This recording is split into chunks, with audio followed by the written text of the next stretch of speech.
Running again, Don. Yep. Yeah. You want clap my hand. Boom.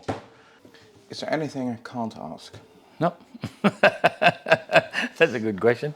Hi, Don. Hello. Yes. How are you? I'm good. Yep. So it's the 1st of May. Yeah. Labor Day. Don't travel.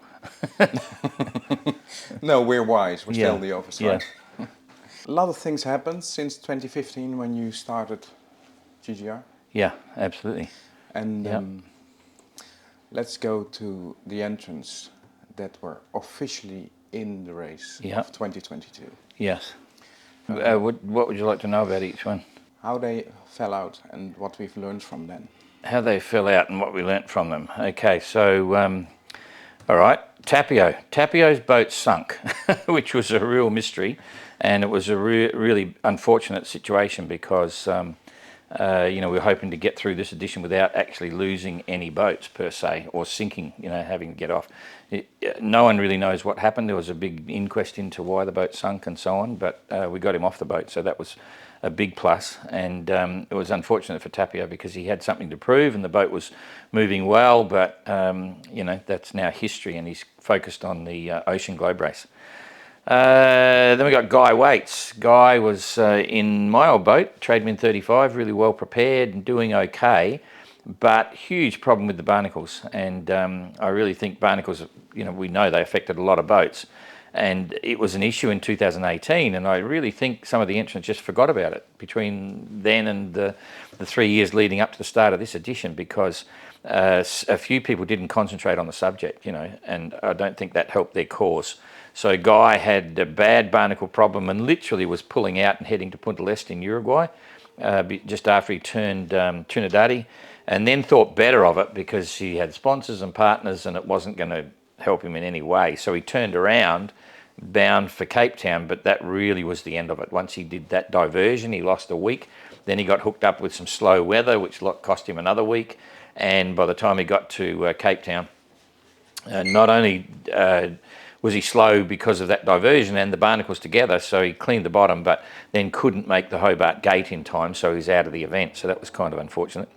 Guy DeBoer, great guy, typical loud, big American, but really nice guy, and quite a character. Unfortunately, he parked his boat onto rocks straight after the film drop in Lanzarote, basically fell asleep. And, even he says there's no excuse for that. He should have managed himself and his watch keeping better, but that's the way it goes. So we lost another boat on the beach there.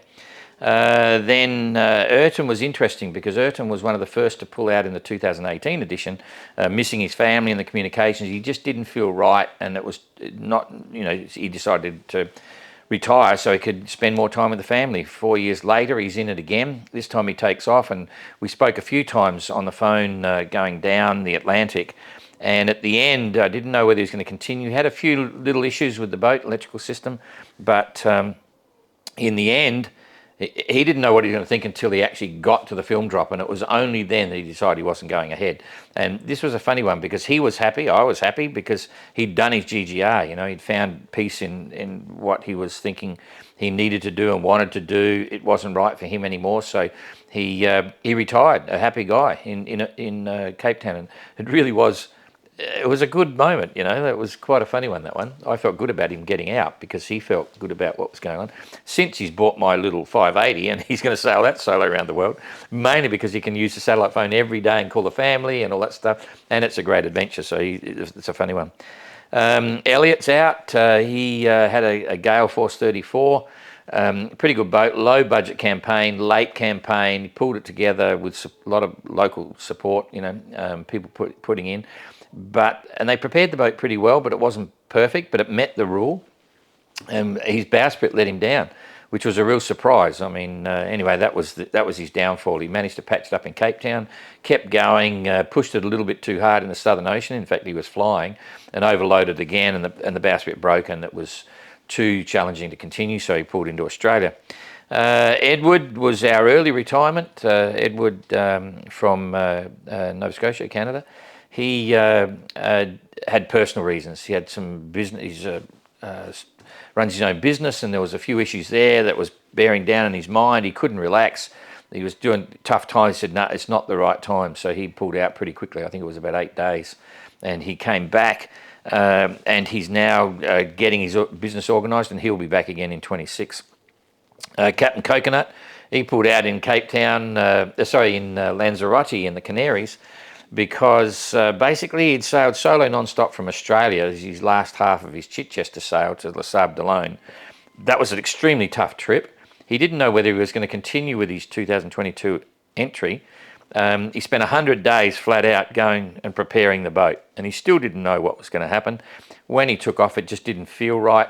He had some family things going on with his son getting married, and he just thought, oh, bugger it, I've had enough.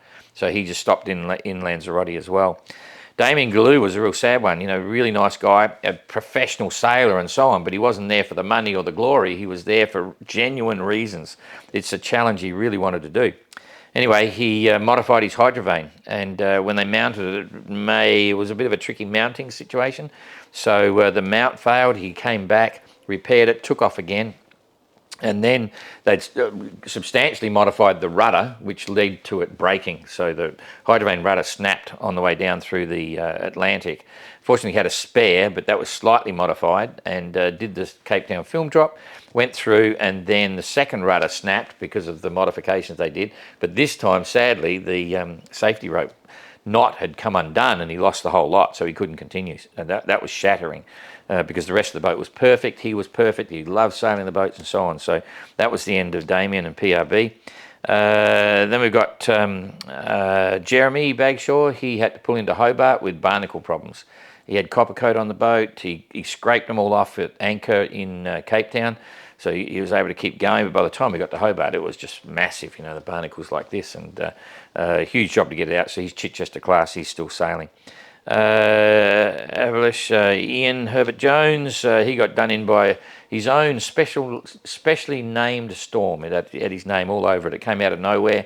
2 days later, went over the top, and it was an extreme storm, really tight, sudden wind shift, two-way patterns, one 7 metres this way, another 2.5 metres that way, and when they collide together, it just goes crazy. So he was rolled, dismasted, and had to get off the boat. So that was the end of that one. I think that's Pat.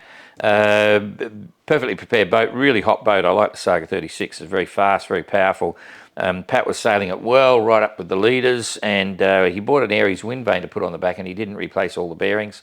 So one of the bearings failed, and that was on the casting for the pendulum rudder, and it was wobbling. It would not have got around the world. He had to stop and decided not to continue in Chichester class. So that was the end of Pat.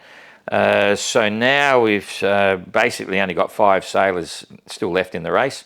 Kerson's finished, Ablish is finished, and Simon, who was Chichester class, he got done in. His hydrovane component smashed in a storm, couldn't continue, didn't have the spare parts, had to stop again into Chichester class, and so he was the first boat to finish, but Chichester aren't in the rankings or anything like that, so he's not really racing. So there's 3, and the only 2 left is Captain Goog and Jeremy sailing in Chichester class. Arnaud, I forgot about Arnaud, Frenchman here, smallest boat, centreboarder, or not a centreboarder, but a shoal draft boat. We warned him about that in terms of speed potential, and he was definitely going too slow I don't think he would have ever made the gate, but in the end he had mast and rigging problems that was flexing and so on, so he couldn't actually sail to windward. So that was the end of Arnaud. He turned around and sailed up to the Caribbean, and I think that's a lot. And what about the Spanish entrant that was here at the dock? He never entered. He never made the entry list. Didn't pay his entry fee. Gone. So he's not an official starter. Same with, in fact, Gurav, he entered but never got to the start, never made it to the start. He had boat preparation problems and all that sort of stuff, so massive delays. So there was 16 starters that got across the line. And how many spots were there in the official? We had, it was a total of 30 that we could have had, and at one point we had 26 entries, but then COVID and economy and all sorts of other issues caused havoc in amongst the fleet. So, but most of those are coming back in 26. We got a lot that didn't, that had issues getting to the start in in this edition 22. the majority of them have actually signed up. Well, not all of them, but a bunch of them. Yeah, for 26. Can you share some names already, or is it still Yeah, under wraps? I can tell you some. We don't talk about the whole thing until July, but this is different. Okay, so the Spanish guy, he's in. Now I've got to think. I'm very hopeless at this. The Spanish guy's in. Guido, the Italian guy with a Jeepers, Thingo 34, really nice one. Anyway, he's in. Matthew Wright, he's back in. And Edward is back in. I can go through the list here. Guy DeBoer will come back in for sure. Not sure about Elliot. Damon wants to come back, but he won't commit for a year yet because he's got to see about the family and what professional offers he's been given, not sure about Ian. Captain Coconut won't be. Pat's back in again, and Tapio won't be. Simon won't be. Then there's some others, and I honestly can't think of what they are. But we've got 7 rustlers at the moment, and another 6 people. So we've got 13. In fact, it's more than that because it's over half, and we've got 26 this year. So we've got like 14 or 15 entrants at the moment. Yeah. So this was the second edition. Yeah. In some ways, you could say Recreation the third. Yeah. But Yeah. But at least in under your reign, Yeah. second edition. Yeah. So what can you tell about the entrance in relation to the entrance of 2016? The 28, the 18, 2018. Sorry. Yeah. 18. They're absolutely different. There's a completely different feel, and the way I summarise that is that when the first one was on, there was a huge camaraderie, and it was a real family atmosphere, and a lot of interaction because they were all doing something that was a first, and so it created a bond that was quite unique. And we had, for example, a silly little game that we thought of 24 hours before we did it for our farewell party, which was a musical chairs around the big globe, which was the called the BOC, the Golden Globe Challenge, and it was a lot of fun. Everyone was into it. We just cacked ourselves laughing. Abolish won the race, got a biro, sitting on eggs, it was just totally hilarious, good fun.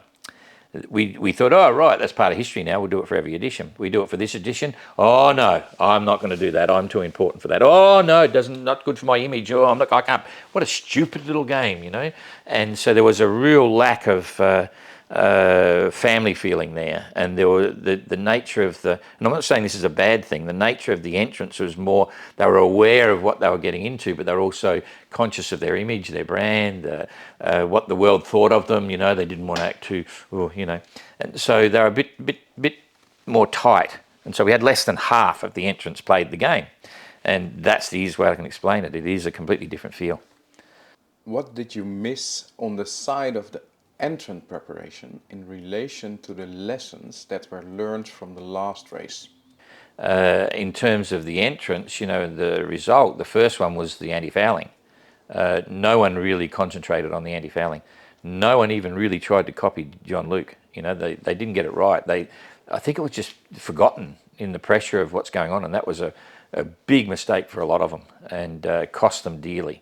Because even though no one really knows the fix on the barnacle situation, and there's a bit of luck involved, because I'm quite certain there must be clouds of barnacle spores floating around somewhere, and some of the boats are going through them, and some of the boats aren't going through it. And if you get through that lot on the other side of the equator, then you're probably lucky. But some of the ones that didn't concentrate on their anti-fouling and went through that one, it's the end of their race. It's all over. So, and then I was surprised at the number of failures in the race, like the retirements from the race, but that wasn't through any lack of just letting anyone in with the money sort of thing. We really put off a few people, with our regulations and rules and everything. So, and then the biggest surprise was that, and I think this comes down to the feeling of the group of entrants that they wouldn't play the game. Oh no, blah, blah, blah. Okay. Every entrant signed the dotted line to join the GGR with everything black and white in front of them. Okay. And the reality was that a heap of them, probably over half, were absolutely gutted that they had to comply with simple little things like the course. They said, I don't want to go here. This is no good. Why are we doing this? Blah, blah, blah, blah. It's all too hard. It's all too difficult. Blah, blah, blah, blah, blah, blah. And we were just stunned. I mean, that's just amazing. Because they did this in a quite late point in time, probably. No, this is on the course. Yeah, but they did it during the course. During the race, after the start. It's a story yet to be told, but believe me, there was some interesting stuff going on, and that surprised me, because in every instance, nothing changed. We didn't change anything on the course. They all signed on for the challenge. They all signed on for the fact that it's going to be very difficult, really demanding, really grueling, and yet a whole heap of them were really miffed, really pissed off about what they had to do, and yet, hey guys, you signed it, you joined the race, this is the GGR, you're telling me something new, Were it the same individuals that didn't want to play the musical chairs? Well, there's a bunch of those, yeah. So I think they wanted to, anyway, who knows what, but I mean, I was just gobsmacked. Oh boy, that's an easy one for me. I'd do nothing. It's their choice. That's the GGR. If you don't want to do it, don't do it. It's up to you. So yeah, it was very interesting. So about the last race, the 18 one, it started relatively early. Yeah, oh yeah, very early. Yeah. This one started more late in the season, obviously because of the MotoGP part of it. Yep. So how will this be in 26? Exactly the same as this year. Yeah, it'll be basically early September. The timing is right. And the ramifications of that was the gate. We started late, and the reason we introduced the gate was simply because if any boat couldn't get through Hobart in time, they're never going to be around the Horn by the end of March. And that's not hard to do. It's very easy to do, because we used Suhaili as the sweep boat, hurt Suhaili's times. So if a modern boat with all the modern gear and all the training and preparation can't keep up with Suhaili, there's a problem, and they don't deserve to continue. So, and as part of our risk profile as well, we are part of the event risk mitigation. So, but starting later in the season actually works. We had a particularly favourable weather season this year for storms per se, but even if it wasn't, that's the right mix. It's the right weather window for us to go through, because ironically, I'll still always maintain that the second component of the course in the Indian Ocean is much more severe and potentially dangerous than Cape Horn. The Pacific side. It's where you get the worst weather, going from Cape Town through to under Australia. The stuff that comes through on the Cape Horn is still nasty, but boats always getting hammered there. There's two spots, one's there and one's off the west coast of Brazil, but that's another story. So are you saying right now that it was the wrong call to start the 18 race so early? Yeah, it wasn't the wrong call, it was the right call, because we were launching the race and there was a historical component. And in fact, the original start date was going to be June the 15th, which was the date that Suhaili took off in the 1968 edition, because it was a great thing to connect. Anyway, when we were looking at it, I thought that's going to be too early because the boats are a bit fast, and we didn't really know how fast they were going to go. When Barry and I discussed this at length, when we did the computer modelling, it was suggesting that the first boats would get around in about 200 days. And I said, there's no way they'll do it in 200 days. I flatly refused to believe that. Anyway, and as it turns out, if Jean-Luc hadn't have had his mast problem, he probably would have got around in about 204 days. So it was pretty correct. And so anyway, we knew it was going to be too early on June the 15th. So we said, I wanted to put it back about 3 weeks. And Barry said, we don't want to go too far away. And so in the end, we both agreed that, a couple of weeks delay will be enough to get them down there and around. And then the big thing was that the boats were actually faster in that leg than we ever imagined. So they got down there early. So yes, they were early into the Southern Ocean, and that's why we changed it. So it wasn't a wrong decision. It was an inaugural event, and we learned from every event, After 2 editions, what does your personal favorite GGR boat look like? It'll surprise a lot of people. I absolutely thought Puffin was my kind of boat. You know, it was because if I did the GGR, my priority would be to enjoy the sail and finish the race. Okay, and I mentioned it publicly a few times. So cheap as I'd go anywhere in this boat. Puffin was a trade wind 35, which I kind of like. And I like the flush deck and the little cabin at the back and lots of room inside, and it's what I call a handsome boat. And Ian had prepared it particularly well. Maybe a little bit heavy, you know. Some of the bits were, you know, a little bit over the top. I might not have gone to that extent, but boy, it was like bulletproof. You know, the electrical system was bulletproof. Everything about it. I thought, geez, if I couldn't get on that boat and finish the race, there'd be something wrong, you know. And because I'm not by nature a competitive person. You know, compass and a knife guy, I'll always get home, and I would have wanted to enjoy the GGR. So and face the challenges that it entails, like the psychological and mind game thing. But you've got to be there at the end. If you're not there at the end, it's a waste of time. And that's the philosophy I used when I did the BOC. I was there at the end, and many others weren't. I came second in my class, which was okay. You push it at certain times, but most of the time you're just cruising home. You know, you just got to get through the situation. But if I wanted to win the race, this is the funny irony. Now, Kirsten did all the groundwork. You look at the Cape George 36, and I say, ooh, because that's quite classic, where the 36 is a really powerful, big boat, comfortable boat. You know, I'd have to, if I was doing it now, I would absolutely get a Cape George 36 if I had the money. You know, because that's sort of like a bigger trade wind. It's powerful boat, you know. It's like a little square rigger, you know. That hull is just like off a square rigger, you know. All that buoyancy up the bow, and yeah, it's interesting. So I don't know, but I'm not going to do it again anyway. So Yeah, that was the next question. Will you be sailing in 26? I said to Jean-Luc, I said, Jean-Luc, if you do the race, I've got a problem. So let's wait and see what happens. I said if he does it, I'll do it, but so I may have a problem. I'm not sure. Okay, so we go to Jean-Luc. I might have to go back on what I said, you know. Anyway. So about the race rules, the notice of race, obviously. There's specifically mentioned that you need a glass fiber boat. Yeah. But the Cape George 36 is a glass fiber boat with a wooden deck. Is that also okay? Yeah, absolutely, because it's fully glassed over. Ah, that's the trick. Yeah, you see, what we say is this is generally what we do, right?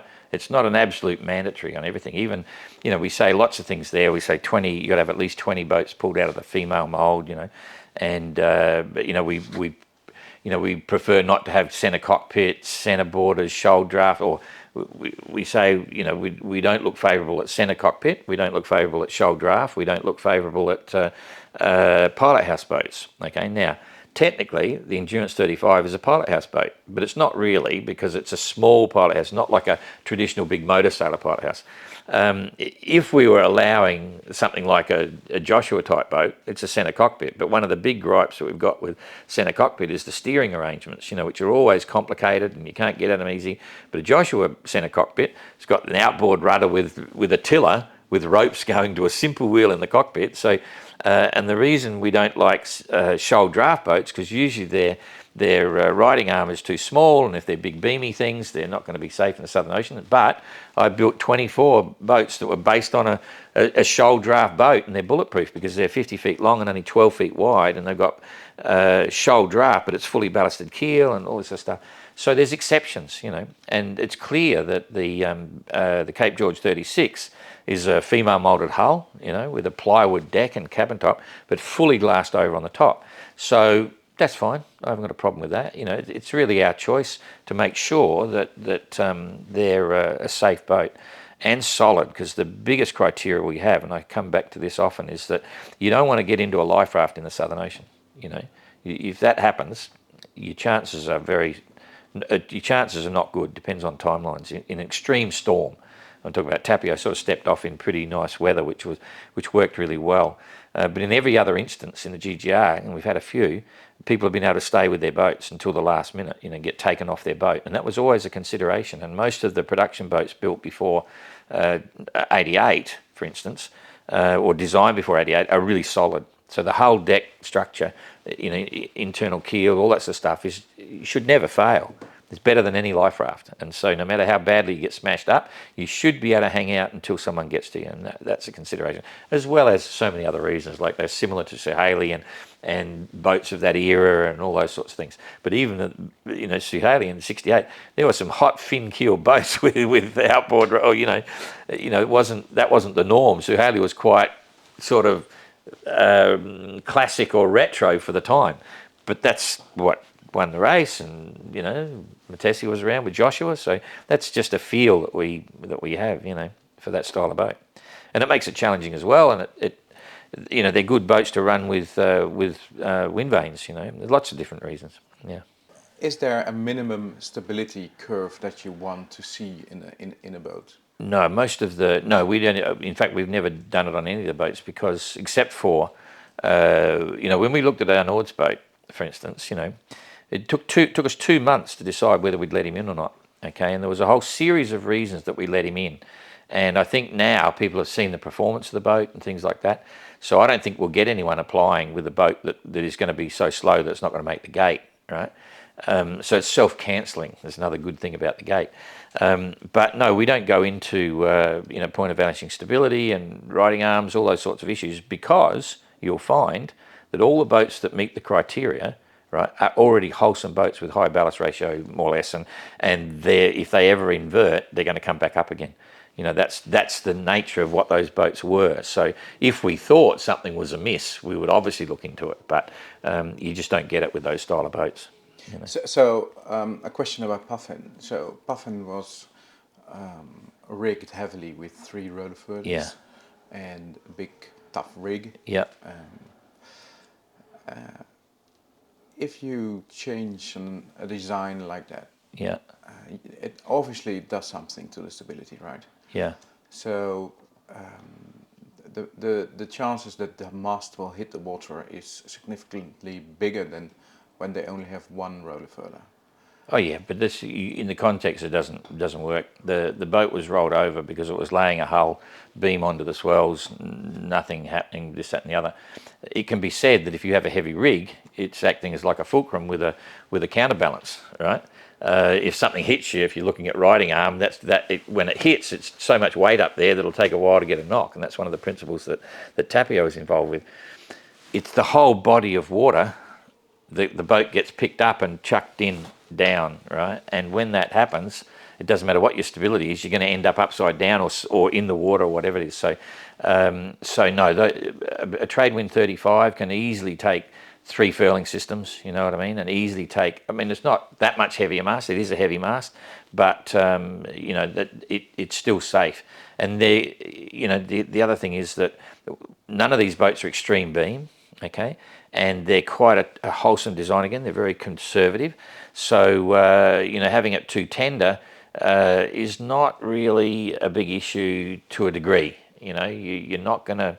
It's not going to affect your safety of recovery, right, when it comes back up again. I'm not too worried about that.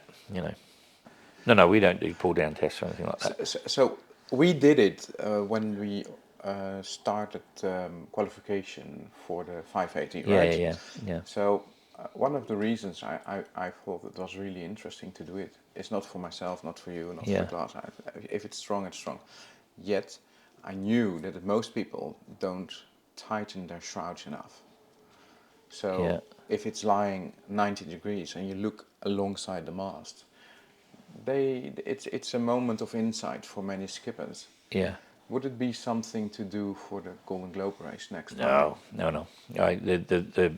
The tolerances for Golden Globe type rigs and bits and pieces are really substantial. I don't think we're fine tuning it to that level.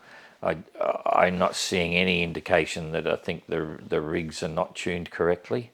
You know what I mean? Every rig, just prior to the start of the race, has to be completely gone over by a rigger, as a rigging surveyor, and he's got to sign it off and say that to us that the rig is okay to do ocean work. And so we get a copy of that for every boat, and I'm satisfied with that. They're very simple rigs; they're not sophisticated. This edition, Simon had the most sophisticated rig that was working to a computer program and tolerances and this, that, and the other to try and keep it to a point where it would give it a bit more power, and the boat needed more power, and it all worked, you know. So he had the lightest rig of the lot, but once again, we don't go there. It's up to the entrant to do it all, and then the surveyor gives us the answers. You know. So, what's your vision about bull clamps? Because when we were About which, sorry? Bull clamps. Bull clamps. Bull clamps. Yeah, for rigging, like Yes. What's your vision? Because if someone came to me with a boat that had the galvanised rigging and thimbles and clamps, right? If the rigger signs it off, I'm happy. I haven't got a problem. Okay, so you leave it to the rigger to sign Absolutely, it off. yeah. And you know, common sense prevails. I mean, if I obviously saw something that would look really untoward, I would say, "Geez, I don't like the look of that. I'm going to get another rigger in," right? But the chances of that are very rare. But I really understand, because long story. If someone did the GGR and came up, as I say, with galvanised rigging and thimbles and clamps, wouldn't worry me. The rigger's done the work, and he'll sign it off. And gal wise, really good, you know, the right sort of stuff. But I can't see it happening too soon, you know, because we haven't really had. I think the only one absolutely that was confirmed with the rigging failure that cost him his boat was Loic Lepage in 2018. A component of rigging actually snapped. And that led to the dismasting in average weather, 25 knots. And that put a little hole in the boat, and that was the end of his story. But we haven't seen any what I'd call rigging failures. Obviously, the rigging fails during the knockdown and the compression and whatever. They lose their mast and they're in trouble. But not under sailing loads, and all of a sudden, bing, we lost it. No one's had that yet, not that I've seen. Yeah. Okay. So are you happy about how the fuel compensation is working out? Yeah, it's cool. Aberyst's got 2 days and 20 minutes of penalty. But you can see, in the scheme of things, it doesn't really matter. But it just shows how it works. If you're really getting competitive and hung up on that whole situation, it could change the result of the race. So, because we saw a few entrants were using a lot of fuel. You know, motoring into the film gates and all that sort of stuff, and so that already resigned themselves to the issue that they're out there just to sail the course safely and conservatively and so on, and that's their choice. From our perspective, we have so many people, even entrants, saying, "Oh, I'd like to go without an engine." Well, we can't do that because we might need you to motor to Tapio. So you need an engine. It doesn't want to be solar and electrical energy, because then you could create perpetual motion, but generally electric engines and solar panels don't have the range, you know, that you can do if you've got 160 litres of fuel. So it's there as safety. Then we do the fuel penalty to stop people using it, so they can just use alternate energy, you know, solar, water, wind, whatever. And so and that's proven by Kirsten. Kirsten did that whole deal, right? And going up, and we calculated that she, based on the engine manuals and bits and pieces, we thought she'd use 25 litres of fuel. We could have used 25 litres of fuel based on the declaration that she gave us. We then gave her another 5 litres of fuel, right, just to make sure she wasn't going to lose out.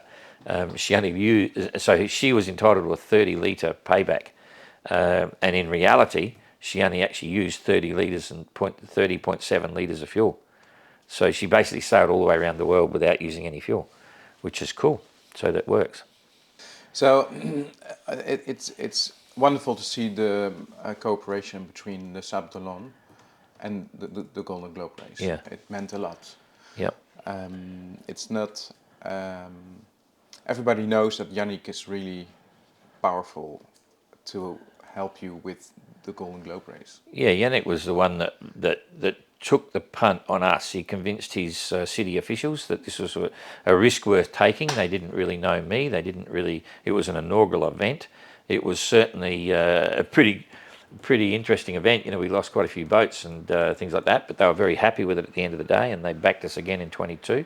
And again, it's not just Yannick. Yannick's he's the promoter within the administration, you might say, and everyone voted. It was a 100% vote to take on GGR in 22, Everyone was happy with that, and you know, they've got a first option on the next one, and let's wait and see what happens. But you know, they're very happy with the start, the village, and the community, all that sort of stuff, and their indications are that, you know, they seem pretty happy, but we'll have to wait and see. So what will happen if they say no to the next one? We wouldn't be starting in Les Sables d'Olonne. Okay. That's the reality. If they said no, we wouldn't be starting here, obviously. So we'd be starting an alternate port, and but you know, the situation's changing on a few things. You know, we've just done a deal with the OGR for Southampton, and they're very excited, and they're coming on board. It's yet to be seen what the British public think about this yet, and it's their opportunity to get behind a significant event. There's just historical connections, you know, celebrating the 50th anniversary of the Whitbread, and early indications are that may well happen. So who knows, you know.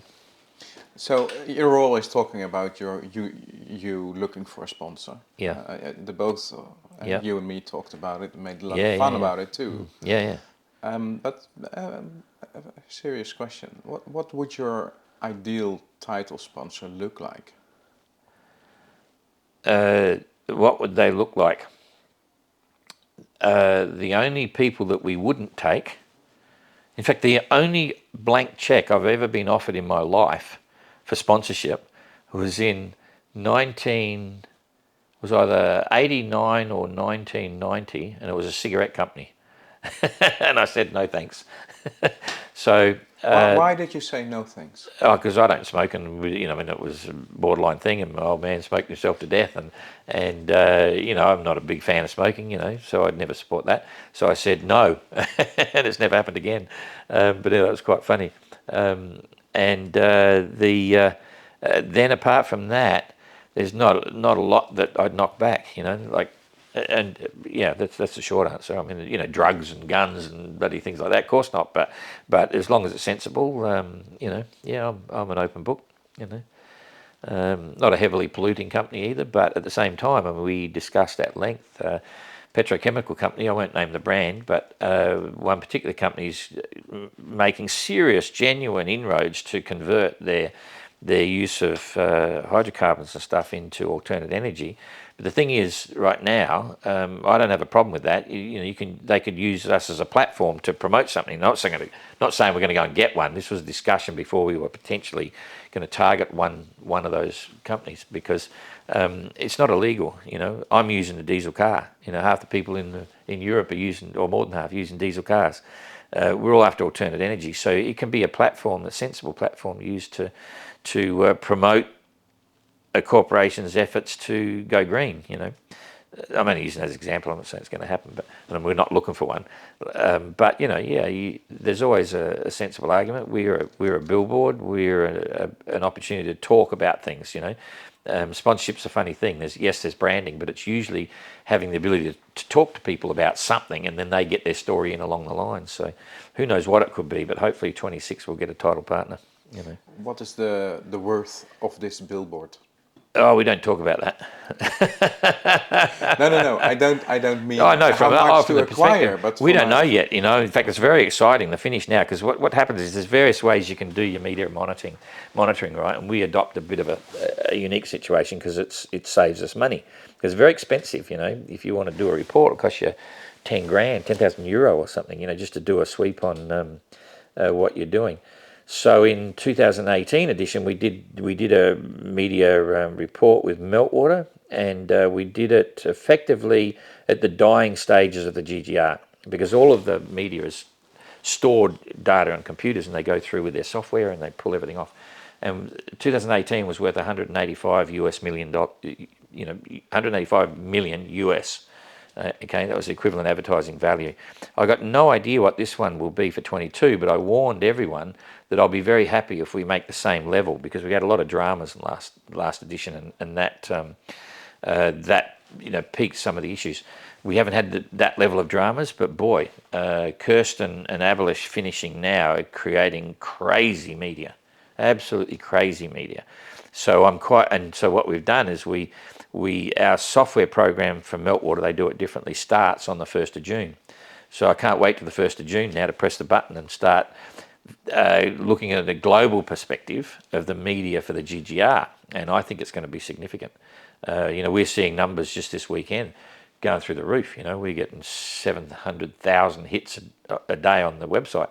We're 1.5 million reach on Facebook in a few weeks. So it's quite interesting. It's quite staggering, some of the numbers that are coming up. But I got no idea really. We'll have to wait and see.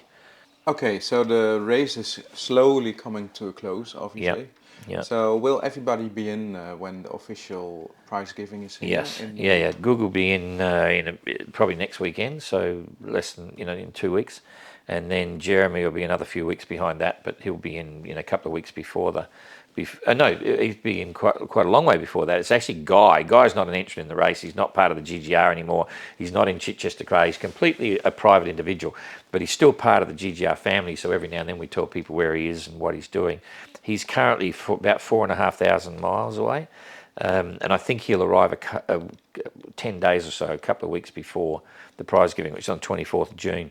So if all goes well, we should get all of the entrants, all 16 should turn up for the prize giving, which will be a bit of fun. Okay, so for me that was about the Golden Globe race. Yep. You do more than that. Yes. Let's talk about the stuff where you worked together on, the 580. Can you give a rough update what is going on? Okay, so yeah, we've been busy, and we're the only financiers again for the 580, you might say. So we've done all new websites. We've been getting ready to remarket it, reboot it. At the moment, we've got about 12, 14 applicants for the mini globe race. The mini globe race is the focus. That's the big deal, you might say. So we'll stick with that for the moment. And it's going to be an amazing event. There's no question about that. The thing now is, though, that I want to get the marketing out there again and promote it and tell the world. We haven't done a lot since we announced it a couple of years ago, because there's still people I know will want to do this event, when they see what's going on. So to do that, we've got the new website, we've got everything just about ready to go. I just understand how the marketing works on this, and I want to get photos in and get all the current entrant profiles there. So as soon as someone jumps on after we start promoting it, they can see for real some of the other entrants and who they are and what they're doing and why they're going in this event. And there's some real characters there. So, and we're running it completely differently to the OGR and the GGR, and it fits the nature of what the race and the adventure is. So it'll shake up a few people. It's going to be quite fun. And we got to overview the whole thing. I think there's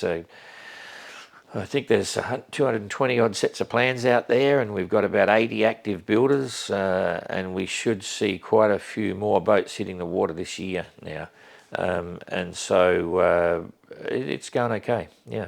How many boats you think are launched right now? I'm not sure. I'd have to have a look. Maybe about maybe 15, 16, maybe something like that. But there's a lot getting closer and closer all the time. Yeah, and there's a lot talking about the MGR.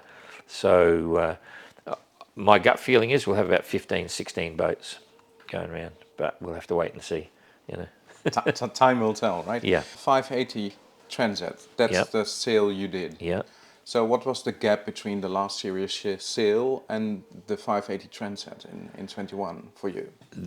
Sorry, the difference between what? The gap, the time gap between the last big sail you did and the Glass Globe 580 Transat. So how long was this for you? The 580 was the first sailing event that you get into. Yes. So what was the gap beforehand? Oh, from sailing wise? Yeah. Oh, jeepers. As a race? Yes. It was the BOC in 1990.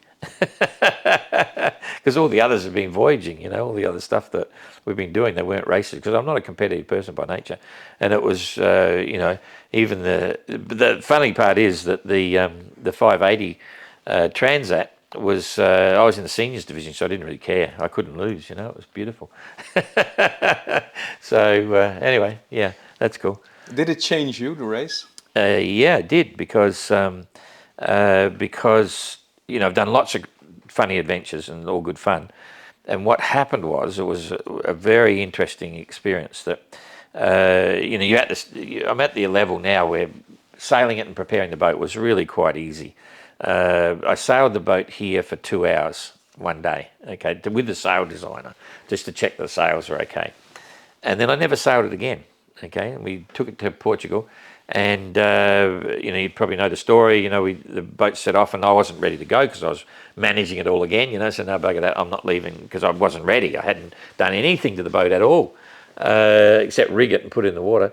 And so once they left, I spent 2 days just doing last-minute jobs, tidying up everything, make my bed, get everything in, stick all the food on board, bits and pieces, and then I was very comfortable, very happy to say, yep, this boat will now go to Lanzarote. Right? It was only 600 miles away. This is the next time I sailed the boat. Bye-bye. And I had a fantastic sail, had bits of everything, and it was took me 2 days to work out how to sail the boat, because it's quite a unique boat. And once I'd done that, I had 2 days of really quite fun sailing. And then I got clobbered with one average storm, but one huge windstorm that lasted about 4 or 5 hours in the middle, which was quite extreme and quite fun in an obscure sort of way. And then I got to Lanzarote. But what happened was, because I was oh no, that's the next leg, that's right. And so then in Lanzarote, that was cool. Boom. Get the boys organised. We're down to 5 doing the race. But this time I was relaxed because I had time. We had 10 days there. It was quite fun. So I could prepare the boat, double check everything, put all the long range food on and blah, blah, blah. And that was the 3rd time I sailed the boat going out. Lost my hat at the start. Unfortunately, you rescued it for me and got it back on again. And we went. And so that's all cool. And I made a plan where I wanted to go. It wasn't a good plan. So I was becalmed for a while, and then you carry on and do the race. And it really was fantastic. I really enjoyed it. But I had plenty of time to think about many things, because unbeknown to most of the people in the world, I'd already designed a new boat to build, a 9.8 instead of a 5.8, absolute flyer, lightweight, 2.5 ton, a rig identical to Simon Kerwin's rig in the GGR now, watertight bulkheads, all the thing, no standing headroom. It was really low, plywood epoxy. It was a big long, pulled out, fast version of Trekker. And I was going to sail that solo non-stop, solo round the world with stops, okay? But anyway, I'm doing this trip, and it's all ready to go. I'm about to start building the boat, blah, blah, blah. And all of a sudden I realized, jeepers, there's too many other things I want to do, as in relaxing things, spending more time with people and all that sort of stuff. And I said, do I want to sit on a boat for, 200 days or something, or 180 days again?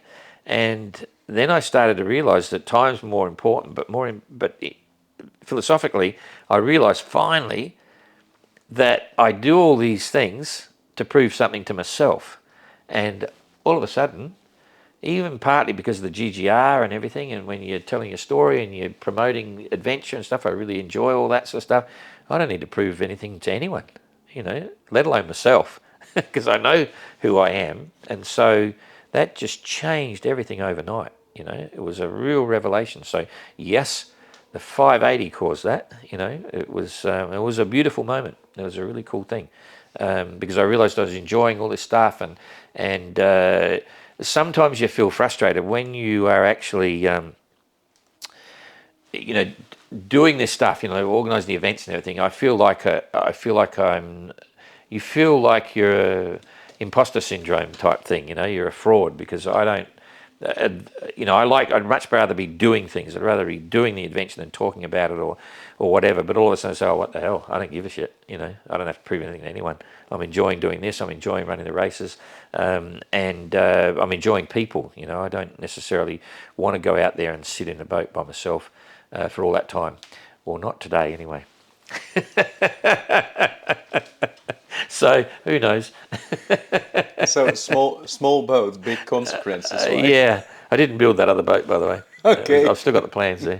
And anyway. So yeah. that's one of the. We could release the plans. It was a hot boat. I really loved it. I spent so long working on it, and I could release it for people, but it's like the 580. If I just drew with the designer, if we just how come if we came up with a design and said, oh, this is the perfect boat to race around the world, and I said, who wants to buy these plans? There they are, you can build it and sail around the world, it would never happen. You know, that's the element. It's always been the same. Everything they've ever done is because I manage it, I put the money in, I make it work, and then people think, far out, this is cool. You know, because you got to have someone that wants to lead the pack to make it happen. And I'm happily to lead the pack because I really like it. You know, that's what's going on. And that's, you know, because this is a really cool boat and it was a great event concept and all that sort of stuff. But if I'm not doing it, people won't get it, you know, and so there'd just be a fizzer. And I see that with a lot of projects, you know, where you know, everyone has some great ideas, but no one's leading it, no one's driving it, and no one's got the balls to stick to their guns and face criticism or, that's stupid, blah, you know, they'll fade away or do whatever or change things and stuff like that. So anyway, it's interesting. But I do like that boat. It's a fun boat that I never built. You can stack it on the not built designs that you have. Yeah, already, right? yeah. So the Class Globe 580, right? It's Yep. a small boat, but it's a big boat too. Yeah. Will it be possible to do a dual-handed next time? Yeah, it's designed to do two-handed transatlantic. And in fact, we spoke about it last time. We might have done it this time, but it's just too much going on. So, and people have got to be aware of the fact, you know, you've got to promote it beforehand. And we might talk about it more this time and say who's up for two-handed. But it's designed to carry its own weight. So you can put 700 kilo in the boat and still is okay. So you can take two people, all the safety gear, enough food and water, and be reasonably comfortable because you've got two good berths there, you know. Yeah. So probably next transatlantic it will happen that Maybe. two-handed people will race the one. Yep, for sure. There's quite a few people that are interested in doing two-handed because they're not comfortable to go by themselves. And I understand that. It could become quite popular, you know. But it wouldn't do two-handed around the world. You know, the mini globe race will always be single-handed.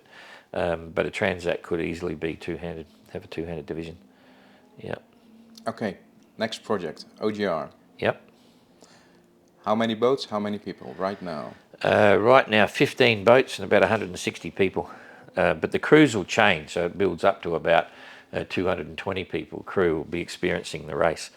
Some of the boats are changing crews regularly on the stopovers. But it's about 160 crew setting out from Southampton. There's one boat that's a bit shaky, so my gut feeling is we'll have 14 boats starting, but it's 15 at the moment. That are a lot of boats and a lot of people. Yeah. So what kind of risk assessment as an organizer do you have for the teams? It's pretty straightforward, very simple. Don't lose anyone. Don't let them fall off the boat. You know, the rest of it is just sailing. But you know, losing some sailors in the OGR is a very real possibility, and we'll manage that through all the briefings, and we're already talking about it. It'll be up. Each of the boats have to provide a ship safety management manual, which details all of the processes associated with it. We're taking it to another level compared to just world sailing rules, you know. Because I'm very serious about the fact that we could lose someone in the OGR, and I think I know exactly how it'll happen if it does happen, and I hope it doesn't. And we'll do everything we can to make sure it doesn't. In terms of the boats and rigs and rollovers and knockdowns, things like that, I keep telling everyone that you know, Swan 65, piece of cake. They can get rolled over and knocked down and all that sort of stuff. Exactly the same as is happening in the GGR. And so we require everything to be locked down. All the cabin soles have got to be immovable. You know, they've got to have you know, bunk belts and to hold people in their bunks and all those sorts of issues. You know, we're gearing up for it because we know it could and probably will happen. So you know, beyond that, you can't really do much more. You know, in essence, I mean, there's a lot of things that we do to look after the safety side of it, but I'm quite sure we'll be reading about the risks associated with sailing in the Southern Ocean, but that's part of the attraction, you know.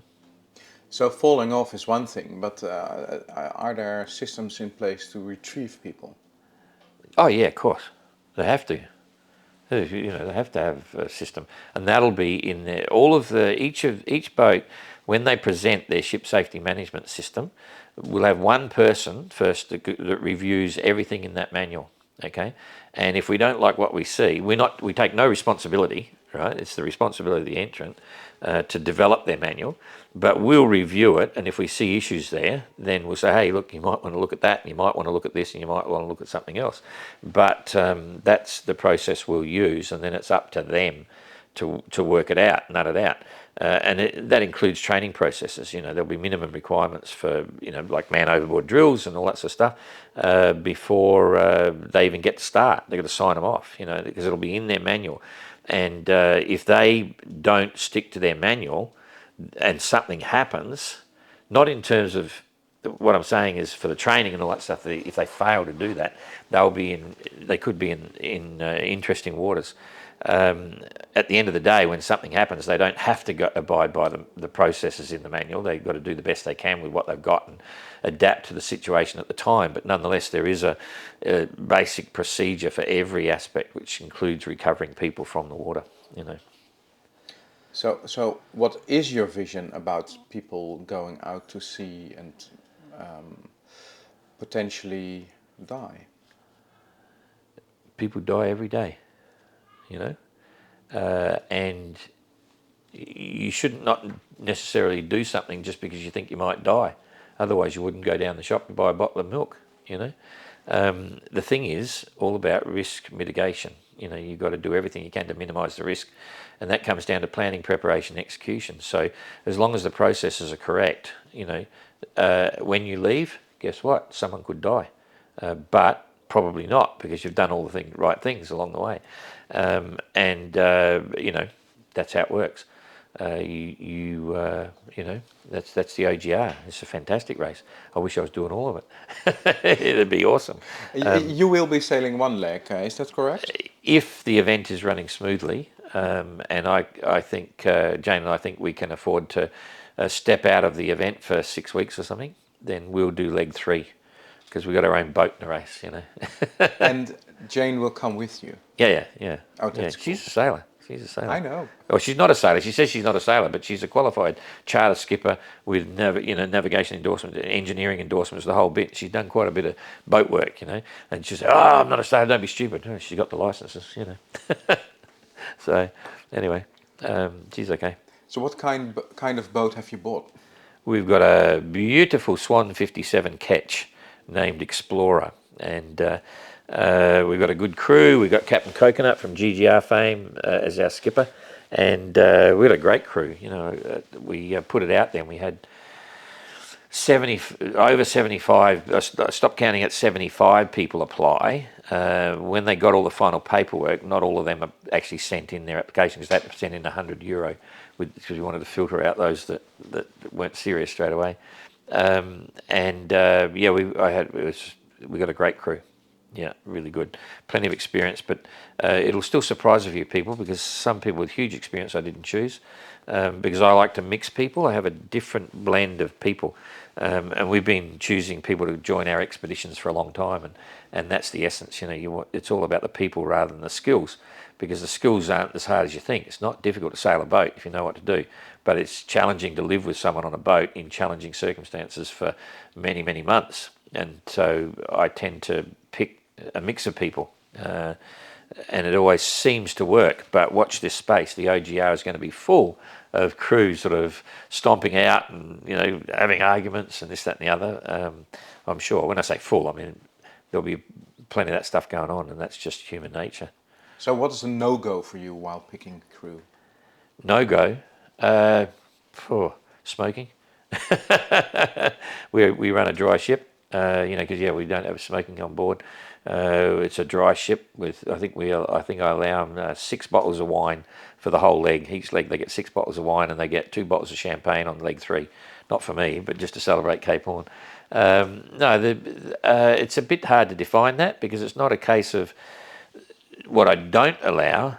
It's more a case of what I look for, and what I look for is people of the world, people that have travelled, or people who have got some passion to show their independence. Because at the end of the day, you can't be too clingy and unsure of yourself. You've got to be comfortable within yourself, so that when it's all hitting the fan and everything's going crazy, if you're comfortable with yourself, you can become part of a really good team, because you can then look after your mate. If you're worried about yourself and wanting other people to help you, who's looking after them? You see, so I usually go for strong individuals that are comfortable. They've got travel experience. You know, the people of the world. You know, you can hold a good conversation because you're going to be talking for a long time. You're going to be living with them. So if I think they can hold down a conversation, they're usually good people to take on a trip. And it worked out that when the people that had applied, there was 15 people there. And I looked at them and said, I would sail anywhere, anytime with any one of those 15 people. It was quite surprising. So, yeah, we were very fortunate. I think that was partly because we were lucky because people think McIntyre Venture, ooh, those guys must be all right. And I've done a fair bit of it before, and even though I'm not on board, I'm overviewing what's going on. And Captain Coconut's a cool dude, you know. They go, oh, not a bad guy to sail around the world with, you know, why not? And it's a beautiful boat, and it's a stunning boat. And they've got a good reputation. You know, the Swan 57 was developed many years after the Swan 65, and it's a more wholesome boat. I like the 57 more so than the 65, and that's a glamour. You know, so the 57 is like Tapio's ultimate dream boat was the Swan 55 yawl. You know, because it's a beautiful classic boat designed way back when. You know, and I like the 57 because it's a really nice S&S design. The hull shape's just beautiful, and it's from my kind of era, you know, like it's just a glamour. I've never even seen it yet. Haven't even sailed it. Never seen it, you know. Soon. Why did you buy this specific 57? Oh, because it's a good one. It's like why don't I buy any boat? When I sold at Lagoon 450, and we sort of sold it. We took a deposit on it. It was trapped in Tonga anyway. And the whole of that year, whole of 22, I was looking at and keeping an eye out for a good boat to do the OGR. And the reason was that there's way more crew want to do the race than places are available. That's the reality. And I thought, you know, okay, we should put a boat in there and give more people a chance to go. But they got to pay, because in other words, I'm saying I don't really want to know about it. We don't have the money to put into it. We sold our house and a lot of other things to keep the GGR running. And so that was the aspect. And I looked at some boats and they weren't quite right, you know. And there's an interesting story there that, you know, 157 I looked at was really cheap, but it needed a full refit. And with the full refit, you start to lose control because other people have got to do all the work. And then if you're on a timeline, they can hold you to ransom, and you spend hundreds and hundreds of thousands of dollars. You know, you just can't afford to go there. My attitude always has been that you buy a boat that's reasonably good, that doesn't need a major refit, just needs a lot of servicing and then fitting new equipment. And even if you pay a little bit more for that boat, you at least you know where you're going, you know what's going on.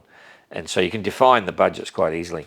And that way you should be able to then go and pay your entry fee, get all your safety gear, get that other stuff on board, go and do the race. And when it's all over, you've still got the boat, sell the boat, and it'll cost you a couple hundred or something to do the OGR. Some people doing the OGR are going to spend 10 times that amount, right, to do it, you know. And I always say it's like the GGR. You do not need a lot of money to do the GGR if you remove the capital cost of the boat from the equation. Right? All you need is food, fuel, entry fees, safety equipment, you know, service everything, maybe some new sales, bits and pieces. But in real terms, after you sell the boat, you should easily be able to do the GGR for 40,000 euro, you know. You know, maybe... Assuming you bring the boat back, right? Yeah. Yeah, that's always assumed. And that you survive as well and you come back. And if you don't, it doesn't matter anyway. Touch wood. But yeah, I mean, that's the reality. You know, people, I see numbers go around that just frighten me. They're staggering. But anyway, so we're keeping accounts on the boat, and later on, at some point in the future, we're going to disclose exactly what the boats cost and what the preparation costs are and all that sort of stuff. And I think people will be very surprised at how inexpensive it is to do the OGR, you know. And so I'd given up. I'd found a couple of boats. You know, one boat I found, I made an offer. It was a Swan 51. It was a beautiful one that was ready to go, turnkey. Made an offer. The guy wouldn't take the money, and it went beyond my top limit, so we missed that.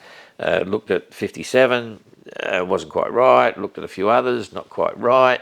Then I found a fantastic boat, but I was going to have to bend the rules to get it in the race, you know, but I know the organiser. It was a Baltic 53, but it was designed in 89, 1 year too early. And it first were built, first were launched in 1990. But it was a beautiful boat. It was a stunner, perfect for the GGR. Cruising keel, but we didn't care. Everything about it was fantastic, and it was $130,000 under the market value. Anyway, but just as I was about to make a decision in October of last year, it got sold. And I said, Ada was here and Jane was there, and they said, oh, what's happening? And I said, oh, we lost it. So that's it. It's not going to happen now. It's too late, blah, blah, blah. And as I'm saying that, a little ad pops up on my computer screen on the side, Swan 57 catch. Oh, what's this? Boom. And I had a look. I owned it 4 days later. It was fantastic, and it'd been on the market for 6 weeks, and it was it's just a fantastic boat. Great history, only 2 owners, looked after extremely well. Both the owners had means to pay for all the maintenance, and it's fantastic. So yeah, very happy. Very tidy inside as well. So the crew better not trash the inside of the boat, or they'll be. Oh, don't worry, you haven't seen it yet. Anyway. No, but it's a cool boat. Yeah. Absolutely, it's a cool boat. I don't want to get into medical details, but you had your adverse. Yeah, no, I can talk about life. it because I can. I haven't talked about it in public, but I can now because I think I'm cured, which is really interesting. I always say I'm 28 because I look at the world as a 28-year-old, and I've never had a major health issue. I don't drink, I don't smoke, I vary my diet. I'm a little bit overweight, but I'm pretty healthy. Not as fit as I should be. Anyway, I had a big health scare. We just a usual medical checkup in Hobart, and I'd done all that. Everything's fine, and the last thing I had to do was a blood test, get home, but the world's looking really cool. And then I get a phone call, said, get into emergency immediately. My platelet counts for my blood were down to 7, I think it was, and they're meant to be between 150 and 400. I was at serious risk of bleeding out internally, and so spent some time in hospital while they put me on all sorts of things, steroids and hemoglobin, human hemoglobin and stuff like that. Nothing was working, and then in the end was up and down. Nothing was working. So I went on a group of tablets which are incredibly expensive. We're going to cost about about 3, 4, depends, 4,000 a month to keep me going for the rest of my life. And it was an immune system. My immune system was eating blood thingos, and it looked like it was a reaction to the COVID vaccine.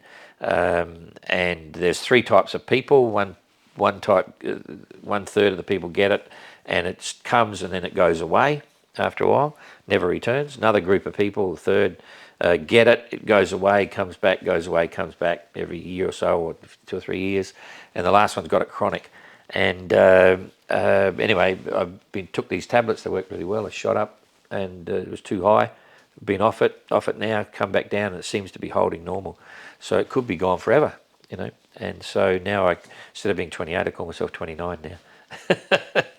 But yeah, it was interesting because it could. It's not going to kill you, but it can change your lifestyle, But so that's cool, Did all the stuff you did since the Golden Globe race started change your fundamental view on your outlook on life? No, not at all. No, not at all. My views have never changed. We're doing the GGR for a particular reason, and it's a lot of fun, and we enjoy it. It's costing us the first one cost us way too much money. We couldn't have done it again for this one if it was like that. It took a lot of our asset, and fortunately this one we're still putting in, but not like the first one. That was a nightmare. And so that's cool, and we hoped this one we'd make a profit so it could pay back some. It didn't, but it's not a big hit like last time. And so hopefully 2026 we'll get in front of it, and won't have to work so hard, and we'll have more people. The nature of the event won't change, but hopefully we can, And so yeah, we're doing that because we want to support adventure. That's everyone knows that. That's why we do it, and we enjoy that. Jane and I are both pretty proud of the event, and yeah, we got a lot of people enjoy it and stuff. So that's cool. A lot of people hate it too. It's really funny. Still, Is that the case? Oh yeah, Oh, absolutely. A lot of people. I get so many positive emails and comments and all that stuff. You've seen them all. But I had after the abolition Kirsten finished, I had about 7 or 8 emails that were just stunners. People just going off. Just yeah. Anyway, that's another story. But my mother told me once. No, it wasn't my mother. It was a guy called Rob Mundell. And I stick with it all the time. This was a revelation in life, and it was when I was in my mid-20s. He said, "Jungle, get a hold of yourself. You cannot please everyone all the time." Right? And I thought about it for a while and said, "Oh, you're right." As soon as I let that sink in, life's been great. You just do what you do, stay focused, be a reasonable person, don't be an idiot, all that stuff. But you're always going to upset someone. But don't worry about it. Get on with it. These are just 1 or 2 little people, and everyone else is cool. But at that point, in life, when you get there, you feel really bad when you've upset someone because, oh, I'm an all right person. Don't worry about it. Now, just don't worry about it. If someone gets upset with a few things, well, that's your problem, not my problem. I'm doing what I'm doing, and I'm not hurting anyone. So get over it. So yeah, but you get them occasionally. So all the woke stuff you hear about is not applying to you, right? No. Oh, look, I'm not perfect. Jeepers, I'm totally human. Jeepers, But in life, you need to make decisions. You need to, when you know. And the GGR taught me an interesting thing. The first one, people want to know my opinions. Right? They want to know my opinions because my life has been different than many, right? And I'm not saying my life is the perfect life or I'm better than anyone else or anything like that. But there's no question that some people want to get my opinion. And I didn't realize that because I would hide my opinion sometimes. So, oh, well, don't want to say that because the GGR is a brand and it's this, that, and the other. And in the end, after it was about halfway through the race, I said, oh, bugger it. So I just say what I want to say. And that people can let it go over the top of their head, whatever. I'm not saying I'm right, but that's my opinion. And I think people, I'm not saying that I'm right, but I think people enjoy the fact that I'm prepared to make an opinion or give an opinion. And then some people think that, oh, you're just biased, this and that. I can have an opinion. If I think Kirsten's doing really well and I think, yeah, I hope she wins, or if I think Abolish is there, you're going to have 3 or 4 people that I hope win, And it's quite interesting how others handle that, Yeah. Last question, Don. I'm waiting for it. Is age just a number still? Oh, yeah, cheapest, absolutely. I'm still, I'm back to 28 now. I'm cute. We laugh because you'll see on the side of Explorer the race number's 28, right? Because that was Jane said, stick with 28. That's where you are. And then when I had the health thing, it was like, oops, better change the number. Go to 29. So nah, leave it 28. And it's really genuine, like what happens is when I got married when I was 28, so I'd been doing all these crazy things back then, still doing stuff, funny stuff. And then I got married, and you sort of grow up a bit. When you make the decision to get married, you said, oh, yeah, that's cool, boom. And nothing's changed from that point of view, from then, like everything's just got better and more fun and going out and doing all these things and this, that, and the other. End of next year, I'll be 70, and I'm 28. So yeah, it's very interesting. On that bombshell, we shall end. Right? Yes. Anyway, that's cool. Thank you very much, Don. No worries. Oh, it's just Cape Horn, bit of fun. I haven't been